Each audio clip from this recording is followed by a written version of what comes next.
Hola, ¿qué tal? Mi nombre es Omar García Jaimes. Presentaré la implementación de trenes de engranaje simple, compuesto y planetario, al igual que sus cálculos.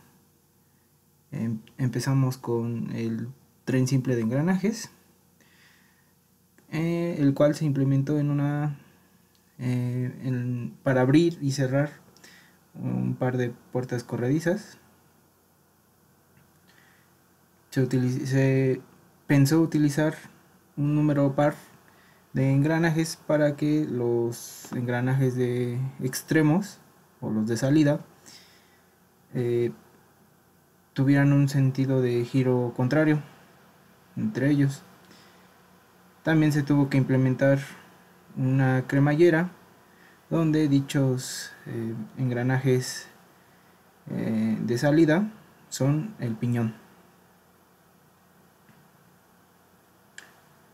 También se pensó en poner el motor en cualquiera de los dos engranajes del medio.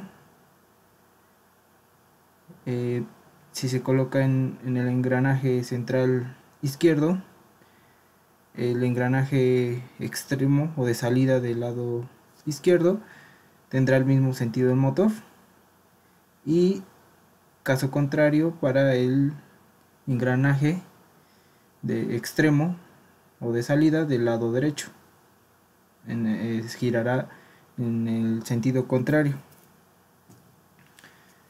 Pasando a los cálculos, la velocidad de salida, la velocidad angular de salida es igual a menos 1 a la k, donde k es igual a 1 cuando hay un contacto epicíclico, el cual es el caso, multiplicado por la velocidad angular de entrada. En este caso, para este ejercicio, se decidió que la velocidad angular de entrada fuera de 20 rpm. Se pensó para que la apertura y cierre de las puertas no fuera tan rápido, brusco.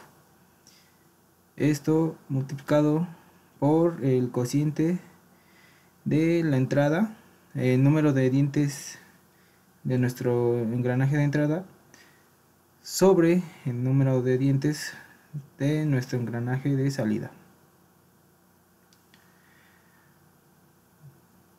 La velocidad angular de salida nos resultó que es igual a 16.6666 rpm, es decir, que redujo la velocidad del motor. Y como mencionamos anteriormente, para un engranaje de los extremos o de salida va a ser contrario su sentido al del motor, y el otro engranaje tendrá el mismo sentido. La velocidad de avance de la cremallera es igual a como si sacáramos la velocidad tangencial de algún punto de nuestro engranaje sobre la circunferencia del diámetro primitivo.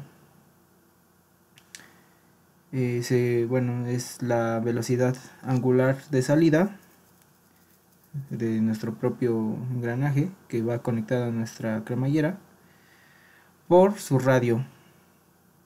Para saber su radio, primero se obtuvo su diámetro. El diámetro primitivo se obtiene multiplicando el módulo por el número de dientes. En este caso se pensó utilizar un módulo de 5, y nuestro engranaje de salida tiene 60 dientes. Esto nos da como resultado que el diámetro primitivo de salida de nuestro engranaje de salida es igual a 300 milímetros, es decir, 30 centímetros o 0.3 metros.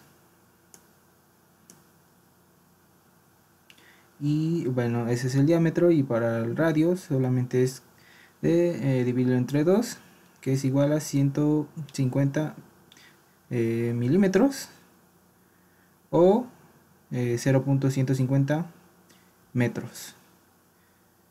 También hay que recordar que como obtuvimos la velocidad angular en RPM, hay que pasarlo a radianes por segundo, simplemente multiplicando por el factor pi sobre 30.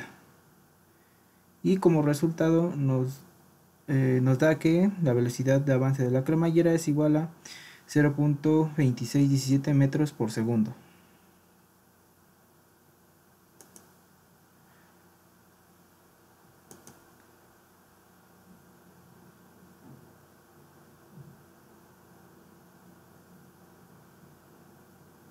He aquí una animación de cómo funciona.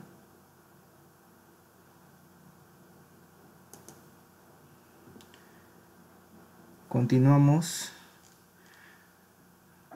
con el tren compuesto de engranajes.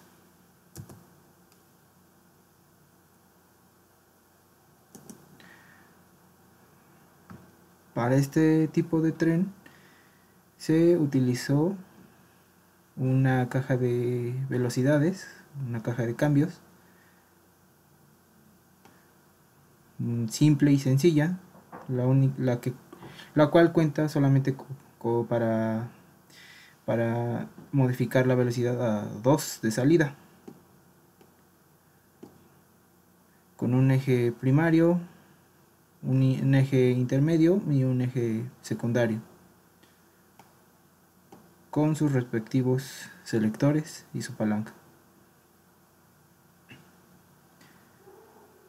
Bueno, en cuestión a los cálculos, es lo mismo, en este mecanismo solamente hay contacto epicíclico, entonces K debe de ser igual a 1, pero como es un número impar de ejes, el resultado va a ser que el motor que va a ir en el eje primario va a tener el mismo sentido de giro que nuestro eje secundario, es decir, primero se invierte el giro con el eje intermedio, pero a la hora de pasar al eje secundario se vuelve a invertir y queda con el mismo sentido de giro que el motor. Después tenemos el producto del número de dientes de los impulsores entre el producto de los números de dientes de los impulsados, todo eso por la velocidad angular de entrada. Para nuestra primera velocidad angular de salida, como ya dijimos antes, K debe ser igual a 1, pero el resultado tendrá el mismo sentido de giro que el motor. Es igual, bueno, se multiplica por los 30 dientes de este eje, de este engranaje, perdón, que es un impulsor, por otros 20 dientes de este otro engranaje, que igualmente es impulsor, entre los 40 dientes de este engranaje, que es un impulsado, por los 50 dientes de este otro engranaje, que igualmente es impulsado, por nuestra velocidad de entrada, que es de 1000 RPM, aproximado a la de un motor de combustión interna. Esto nos da como resultado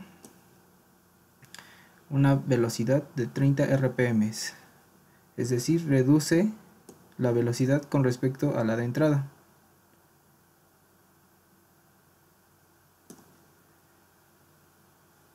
Después tenemos la velocidad angular de salida 2, donde los 30 dientes de nuestro engranaje de entrada y estos otros 40 dientes de nuestro engranaje que va conectado a al engranaje de entrada,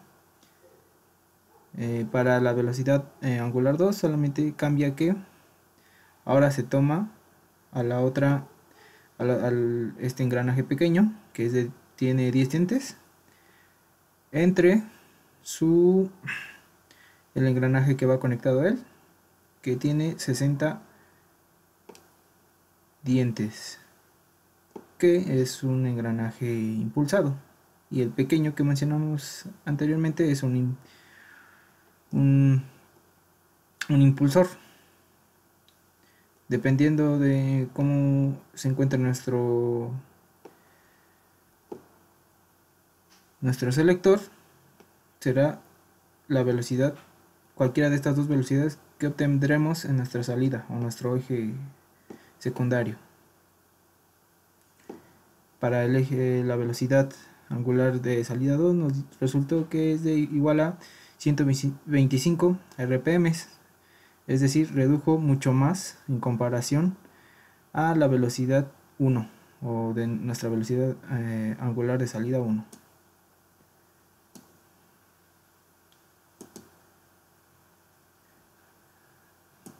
Como en el caso anterior, se muestra una animación donde primero tenemos en nuestro eje de salida 300 RPM y después en un cierto tiempo tenemos 125 RPM por el cambio de nuestra palanca junto con el acoplador o nuestro selector.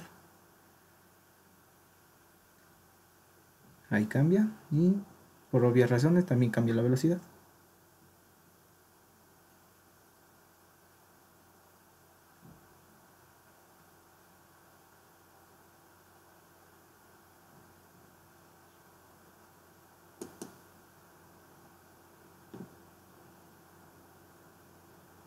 Y finalmente tenemos nuestro tren planetario de engranajes.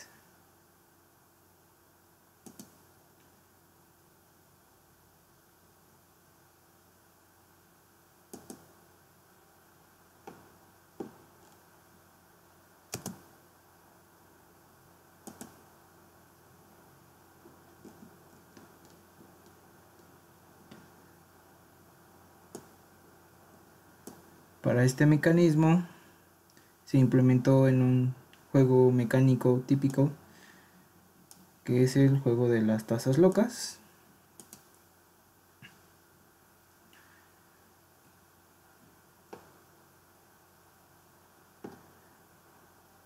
Para este caso se decidió que nuestro engranaje Sol tuviera una velocidad igual a 0, es decir, está anclado a nuestro soporte, y los que giraran fueran nuestra placa, que es el equivalente a nuestra barra R4, y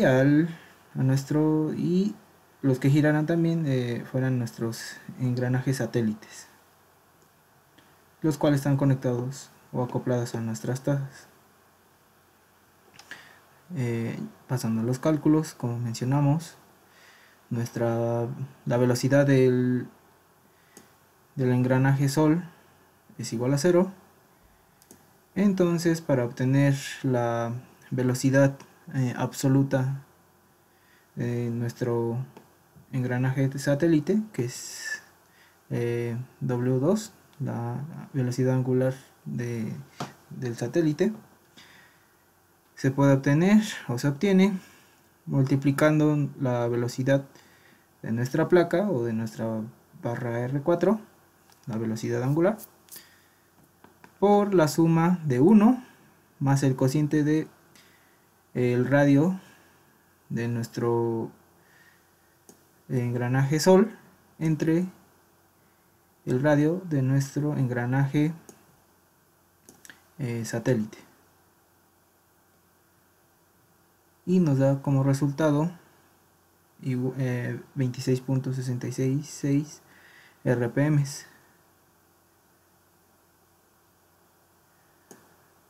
Antes de esto se tuvo que obtener, por obvias razones, los radios, y para ellos antes se tuvo que obtener el diámetro primitivo de ambos engranajes.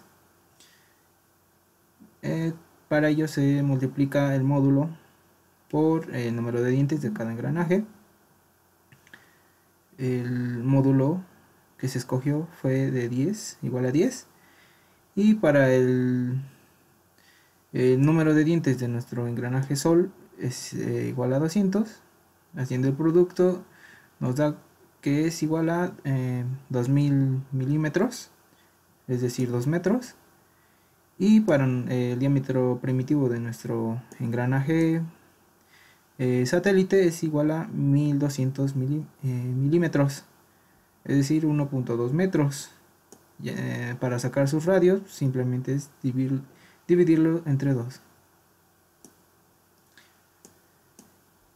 De forma separada también se puede obtener la velocidad angular relativa de nuestro eslabón satélite con respecto a nuestra barra o nuestra placa R4, la cual consiste en multiplicar la velocidad de nuestra placa o de R4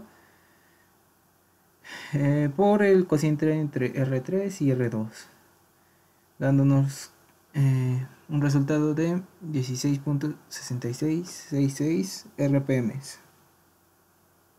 Recordemos que es nuestra velocidad relativa y para obtener la absoluta solamente se tendría que sumar la velocidad de nuestra placa o de R4, que es nuestra barra.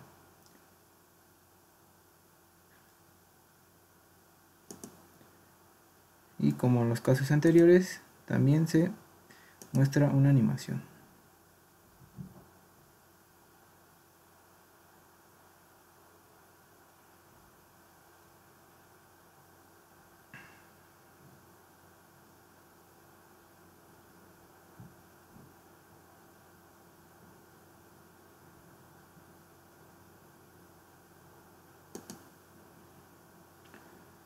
Un detalle que se me ha olvidado en el tren compuesto de engranajes fue que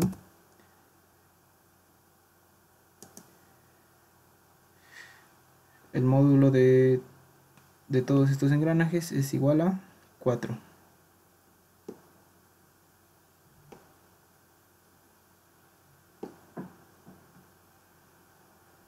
Bueno, esto es todo por mi parte.